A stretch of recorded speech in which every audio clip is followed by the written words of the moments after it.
Welcome. We were on the journey to the Indian Constitution. In this journey, we have discussed the legislative acts that were passed in British India. Then we came to the Constituent Assembly, and now the turn is for the preamble of Constitution. So let's continue this journey to the Indian Constitution with preamble of Constitution of India. Let's outline this. So first of all, preamble यानी कि हिंदी में हम बोलेंगे इसको प्रस्तावना, यानी कि किसी भी कार्य के शुरुआत में एक प्रस्तावना दी जाती है जो कि आउटलाइन करती है, खाका खींचती है उस पूरी चीज़ के बारे में, यानी कि उस पूरी चीज़ का एक सारांश, एक भावार्थ जो है वो प्रस्तावना के रूप में किसी भी किताब या रचना के शुरुआत में दिया गया होता है। इसी तरह हमारे संविधान में भी एक प्रस्तावना दी गई है। इसकी जो मुख्य बातें हैं उनको हम देखते हैं। So first of all, ideals presented in target proposal by Jawaharlal Nehru were included in preamble, यानी कि टारगेट प्रपोजल में जो आइडियाज़ दिए थे, जो आदर्श बातें दी थी जवाहरलाल नेहरू ने, वही इंक्लूड की गई हैं प्रीएम्बल में। इसके बाद आफ्टर 42nd अमेंडमेंट ऑफ 1976 तीन वर्ड्स इंक्लूड किए गए हमारे प्रीएम्बल में जो शुरुआती तौर पर नहीं थे, पर 42वां संशोधन जो 1976 में इमरजेंसी के दौरान हुआ, उसके बाद ये तीन शब्द हमारे प्रीएम्बल में जोड़े गए, जो कि हैं socialist, secular and integrity. It has the sentiments and it is the key to the minds of the framers of the constitution, यानी कि प्रीएम्बल को कुंजी कहा जाता है संविधान को समझने की और उन लोगों के विचारों को समझने की जिन्होंने इस संविधान की रचना करी। इसके बाद एम्बिग्यूटी, यानी कि इस बारे में कंफ्यूजन कई बार आया है इतिहास में निकलकर, जब इस तरह के केसेस आए हैं सुप्रीम कोर्ट के पास कि आप बताइए कि प्रीएम्बल जो है ये कॉन्स्टिट्यूशन का पार्ट है या नहीं है। इसी कड़ी में पहला केस जो था वो था Berubari case, Berubari union case in 1960, जिसमें कोर्ट ने ये कहा कि प्रीएम्बल कॉन्स्टिट्यूशन का पार्ट नहीं है। इसके बाद केशवानंद भारती केस आता है 1971 में। इसमें कहा गया preamble is a part but not a source of power not a source of limitations, it defines the basic structure of the constitution, यानी कि केशवानंद भारती केस में बोला गया कोर्ट की तरफ से कि प्रीएम्बल पार्ट है कॉन्स्टिट्यूशन का। इसके बाद बोमई केस आता है 1994 में।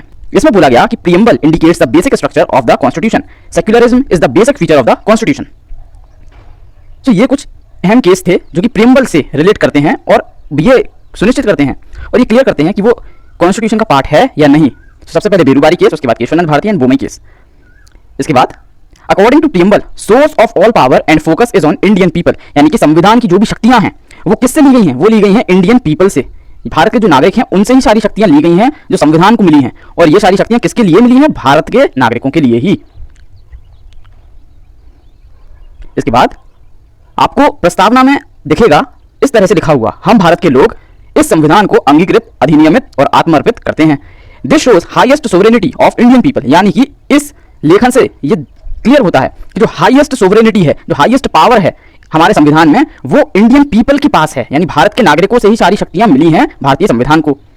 इसके बाद मदन गोपाल केस 1957, इसमें बोला गया प्रीएम्बल कांट बी चैलेंज्ड, यानी प्रीएम्बल को आप चैलेंज नहीं कर सकते कोर्ट में जाकर।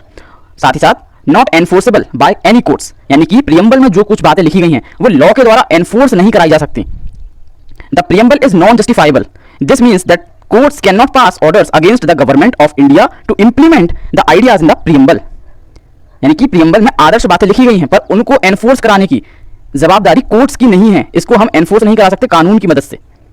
इसके बाद गिव्स 3 टाइप्स ऑफ जस्टिस, हमारा प्रीएम्बल जो है इसमें 3 तरह के न्याय की बात की गई है, social justice, economic justice and political justice. इनके बारे में हम आगे विस्तार से जानेंगे। साथ ही साथ हमारे प्रीएम्बल में बात कही गई है 5 टाइप्स ऑफ फ्रीडम की, यानी 5 तरह की स्वतंत्रताओं की, थॉट्स यानी कि विचारों की, एक्सप्रेशन यानी अभिव्यक्ति की, फेथ यानी कि विश्वास करने की, रिलीजन यानी धर्म की मान्यताओं को मानने की, एंड वर्शिप यानी पूजा पद्धति जो हम चाहते हैं वो हम अपना सकते हैं। तो ये 5 स्वतंत्रताएं हर नागरिक को दी गई हैं हमारे प्रीएम्बल में, ऐसा लिखा गया है। साथ ही साथ 2 टाइप्स ऑफ इक्वलिटी की बात की गई है हमारे प्रीएम्बल में। कौन कौन सी? Equality of status and equality of opportunity. World's largest written constitution है भारत का, और इसका जो स्ट्रक्चर है ये बोथ रिजिड भी है एंड फ्लेक्सिबल भी है, यानी कि इसका बेसिक स्ट्रक्चर जो है उसे हम छेड़छाड़ नहीं कर सकते, पर अगर कहीं अमेंडमेंट करने की गुंजाइश है, जरूरत आती है तो इसे अमेंड भी किया जा सकता है। इसके बाद इन political system constitution is eight top, यानी कि जब भी पॉलिटिकल सिस्टम की बात की जाएगी, राजनीतिक क्षेत्र में हम बात करेंगे तो सबसे सर्वोपरि कौन है, हमारा कॉन्स्टिट्यूशन। इसके बाद government of India act 1935 has most impact on Indian constitution, यानी भारतीय संविधान पर सबसे ज्यादा असर किसी एक सोर्स का पड़ा है तो वह government of India act 1935। Federal government word never use, यानी हमारे संविधान में कभी भी फेडरल गवर्नमेंट शब्द यूज नहीं हुआ है, हमेशा यूनियन ऑफ स्टेट्स बोला गया है भारत को। Whenever it gets complex to understand the constitution, preamble helps in interpretation of it, यानी कोर्ट्स ने कई बार बोला कि जब संविधान को समझने में उसके आर्टिकल्स या कहीं कुछ लिखा है जो समझ में नहीं आ रहा है, ऐसी स्थिति में प्रीएम्बल हमें मदद करता है संविधान को अच्छे तरह से समझ पाने में। इसके बाद वी द पीपल, ये जो लाइन है ये यूएसए के कॉन्स्टिट्यूशन से ली गई है। सोवरेन जो शब्द है ये आयरलैंड की कॉन्स्टिट्यूशन से लिया गया है। सोशलिस्ट एंड सेक्युलर ये 42वें संशोधन के बाद 1976 में जोड़े गए प्रियम्बल में। डेमोक्रेटिक जो शब्द है इसका ओरिजिन ग्रीक भाषा में होता है, एंड रिपब्लिक। तो ये कुछ मेन पॉइंट्स हैं जो हमारे प्रियम्बल में हमें देखने को मिलेंगे। इसके बाद it contains basic fundamental values of constitution, यानी हमारे संविधान की जो मूलभूत मूल्य हैं वो हमारे प्रियम्बल में स्थित हैं। It can be amended but basic structure not to get affected, यानी कोर्ट्स ने कई बार ऐसा कहा है कि प्रियम्बल को अगर अमेंड करने की बात आती है तो इसे किया जा सकता है, बट शर्त यह है कि बेसिक स्ट्रक्चर जो है कॉन्स्टिट्यूशन का वो अफेक्ट नहीं होना चाहिए। We the people of India indicates from the will of people constitution emerges, यानी we the people of India ये जो लाइन है हमारे प्रियम्बल में, इससे यह सिद्ध होता है कि भारतीय नागरिकों की इच्छा से ही ये कॉन्स्टिट्यूशन निकल कर आया है। And derive it's power from people of India, और जो संविधान की शक्तियां हैं ये भारतीय नागरिकों से ही ली गई हैं। सोवरेन मीन्स, सोवरेन जो शब्द है इसका मतलब होता है India is not under any control of और dependent upon any external power. Sovereign का मतलब है भारत जो देश है ये किसी भी और देश के अंडर में नहीं है, किसी और देश पर डिपेंडेंट नहीं है अपने डिसीजंस लेने के लिए। भारत देश पूर्णतः स्वतंत्र है अपने डिसीजन, अपने धैर्य, अपने विवेक, अपने हिसाब से लेने के लिए। ये मतलब होता है सोवरेन का। इसके बाद सोशलिस्ट जो शब्द है इसका मतलब है democratic socialism. Democratic socialism aims to eliminate inequality in income status and living standard, यानी भारतीय नागरिक जितने भी हैं उनके बीच में अगर इनइक्वालिटी है इनकम को लेकर, स्टेटस को लेकर या लिविंग स्टैंडर्ड को लेकर, इसे कम करने के लिए भारतीय संविधान में सोशलिस्ट जो वैल्यू है वो ऐड करी गई है। इसके बाद सेक्युलरिज्म जो शब्द है it means India is neither anti god nor pro god, it treats devout, antagonist, atheist alike. India has no official religion, यानी कि भारत ना तो भगवान के सिद्धांत के विरुद्ध है ना भगवान के सिद्धांत के साथ है। भारत में किसी भी डेब्यूट यानी कि भक्त जो भगवान के लिए समर्पित है ऐसे व्यक्ति को, एंटागोनिस्ट जो शक करता है भगवान के होने पर, या फिर अथीस्ट जो पूर्णतः नास्तिक हैं, ऐसे सभी लोगों को एक ही साथ ट्रीट करता है, एक जैसा डील करता है भारत।